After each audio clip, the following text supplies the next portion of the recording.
Maling gasak ribuan uang kepeng di Pura Desa Kaba-Kaba, Tabanan. Kasus pencurian uang kepeng terjadi di Kabupaten Tabanan, tepatnya di Pura Desa Adat Kaba-Kaba, Desa Kaba-Kaba, Kecamatan Kediri, pada Selasa 9 Desember 2025.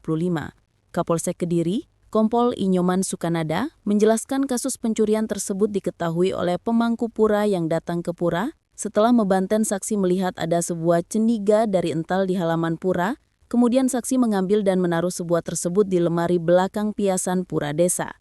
Saat membuka lemari tersebut, saksi melihat cendiga berisikan uang kepeng yang sebelumnya disimpan di lemari sudah tidak ada. Lemari piasan dalam keadaan tidak terkunci karena kunci dari lemari tersebut rusak. Mengetahui kondisi tersebut, saksi kemudian memanggil warga lain untuk memeriksa di sekitar pura dan akhirnya melaporkan kejadian tersebut kepada pihak kepolisian. Dari hasil pemeriksaan polisi, diketahui ada sejumlah barang yang hilang. Sebelum hilang, dari keterangan saksi, barang tersebut diketahui masih ada pada tanggal 29 November 2025 saat setelah Hari Raya Kuningan. Pelaku bisa dengan mudah mengambil dengan mudah karena pintu lemari penyimpanan tidak terkunci. Akibat kejadian ini, pihak Kapura mengalami kerugian sebesar 25 juta rupiah.